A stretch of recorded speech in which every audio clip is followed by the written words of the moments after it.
नमस्कार, आदाब। आइए रूबरू कराते हैं आपको देश विदेश की कुछ अहम खबरों से। हम आपको बता दें, आज टोक्यो में पहली बार स्वर्ण पदक हासिल करने के उपरांत पूरे देश का गौरव बढ़ाया है नीरज चोपड़ा ने, जिसके वजह से पूरा देश जश्न मना रहा है और देश के प्रधानमंत्री नरेंद्र मोदी ने भी उनको शुभकामनाएं दी है। सुने उनकी नहीं, जबानी। आपने आपने देश का नाम रोशन किया है और देश की युवा पीढ़ी को इसके कारण खेल के क्षेत्र में आगे आने का मन करेगा।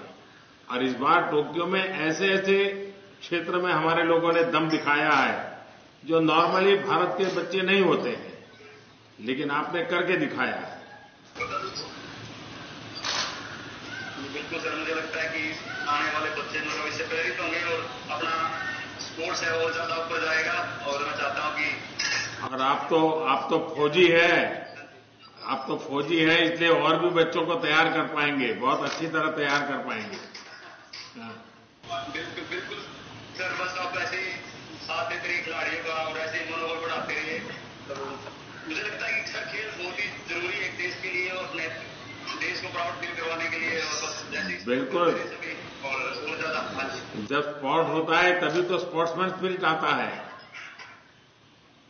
और आपके माताजी पिताजी को भी मेरी तरफ से प्रणाम कहिएगा, क्योंकि ये बहुत गर्व का पल है आपके परिवार के लिए भी और देश के लिए भी। और राधा किशन जी को भी मेरी तरफ से बधाई दीजिए भैया। राधा कृष्ण जी को भी और पूरे एथलेटिक्स फेडरेशन के हाँ, उन्होंने भी आपके साथ कंधे से कंधा मिला के काम किया है। हाँ, ठीक सर। तो 15 अगस्त को मिल रहा है भैया। बिल्कुल सर, ठीक है। चलिए, बहुत बहुत शुभकामनाएं, बहुत बहुत बधाई। Thank you so much sir. Thank you. वहीं इस ऐतिहासिक उपलब्धि के बाद उत्तर प्रदेश के मुख्यमंत्री योगी आदित्यनाथ ने भी उनको बधाई दी है और साथ ही उन्होंने खेलो इंडिया की महत्ता बताते हुए कहा। सुने उन्हीं की जबान। पहली बार ओलंपिक में 100 वर्षों में एथलेटिक्स में भारत ने गोल्ड मेडल जीता है। नीरज चोपड़ा, जिन्होंने भारत के लिए उपलब्धि हासिल की है, मैं प्रदेश के नागरिकों की ओर से, प्रदेश की जनता की ओर से उनका हृदय से अभिनंदन करता हूं, उन्हें बधाई देता हूं। साथ साथ फ्री स्टाइल कुश्ती में बजरंग पूनिया को आज कांस्य पदक टोक्यो ओलंपिक में प्राप्त हुआ है, उन्हें भी मैं हृदय से बधाई देता हूं, उनका अभिनंदन करता हूं। ओलंपिक के इतिहास में भारत ने अब तक के सर्वाधिक पदक टोक्यो ओलंपिक में जीते हैं। इसमें 1 स्वर्ण, 2 रजत और 4 कांस्य पदक की उपलब्धि अब तक भारत को हासिल हुई है। आदरणीय प्रधानमंत्री जी की खेलो इंडिया खेलो की नीति के तहत खेलों के प्रति जो एक प्रोत्साहन देश के अंदर प्रारंभ हुआ, आज उसके सार्थक परिणाम ओलंपिक में, एशियाड में, कॉमनवेल्थ गेम्स में और अनेक अंतर्राष्ट्रीय प्रतिस्पर्धाओं में देखने को मिल रहा है। उत्तर प्रदेश सरकार ओलंपिक में प्रतिभाग करने वाले अपने सभी खिलाड़ियों का, देश के लिए पदक प्राप्त करने वाले इन सभी प्रतिभाओं का हृदय से अभिनंदन करती है, बधाई देती है। और उन सभी यानी प्रदेश के हमारे 10 खिलाड़ी ओलंपिक में भाग ले प्रतिभाग किए हैं। साथ साथ जिन 7 खिलाड़ियों ने और टीम ने यह सम्मान देश के लिए हासिल किया है, इन सभी के सम्मान के लिए हम राज्य के अंदर भी एक समारोह आयोजित करने जा रहे हैं। मुझे प्रसन्नता होगी अपने देश के लिए खेलने वाले इन सभी खिलाड़ियों के लिए, और ख़ास तौर पर पुरुष और महिला हॉकी की पूरी टीम को प्रदेश सरकार अपने इन सभी खिलाड़ियों के साथ आमंत्रित करेगी, उनका अभिनंदन करेगी, उनका स्वागत करेगी और प्रदेश सरकार की तरफ से उन्हें सम्मानित भी करेगी। आइए अब आपका रुख उस बड़ी खबर पर कराते हैं जिसने शासन प्रशासन की मंशा पर पानी फेर कर रख दिया है।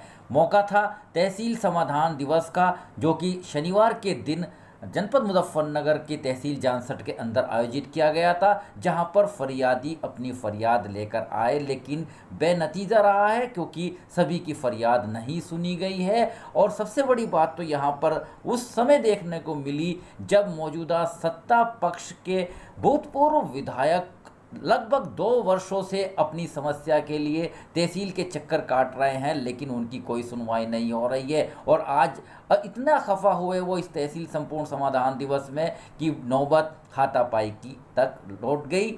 और यहाँ पर जो बीच में घुसकर प्रभारी निरीक्षक डीके त्यागी ने मामले को शांत कराया, लेकिन फिर भी आरोप प्रत्यारोप का सिलसिला जारी रहा। लेकिन यहाँ पहुँचे सीबी सिंह, जो कि जनपद मुजफ्फरनगर के जिलाधिकारी नए बनाए गए हैं, वो तहसील दिवस में बैठे रहे, लेकिन किसी ने ये गवारा नहीं किया कि जो सार्वजनिक स्थान पर इस तरह का ड्रामा चल रहा था उस पर रोक लगाई जाए। हम आपको बता दें कि सीबी सिंह ने इस दौरान मीडिया को भी कवरेज करने से रोका, जिस पर कि लोकतंत्र की हत्या बताते हुए बहुत से पत्रकारों में रोष छा गया। यद्यपि यहां पर प्रेस क्लब के संरक्षक आरिफ शीश महली तथा नवनीत काम्बोज ने 15 मिनट बाद अपना विरोध भी जिलाधिकारी के समक्ष जता दिया और उनको अवगत करा दिया कि ऐसा कभी नहीं हुआ है। हमेशा से संपूर्ण तहसील समाधान दिवस की कवरेज पत्रकार करते आए हैं, नई परंपरा फिर क्यों।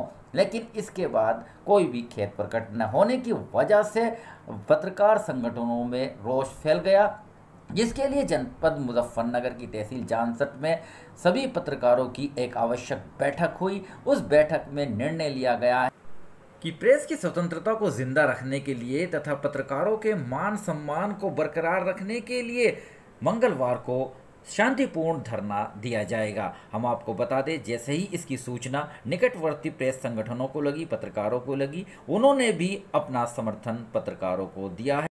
इसके साथ साथ मौजूदा सत्ता पक्ष के नेता तथा विपक्ष के नेताओं के अलावा विभिन्न सामाजिक संगठनों ने भी पत्रकारों को अपना पूर्ण समर्थन दिया है। आज पूरी तरह से निर्णय लिया गया है कि जब तक पत्रकारों के साथ किए गए दुर्व्यवहार पर ससम्मान खेद प्रकट नहीं किया जाता, तब तक जिलाधिकारी के कार्यक्रमों की कवरेज का बहिष्कार जारी रहेगा।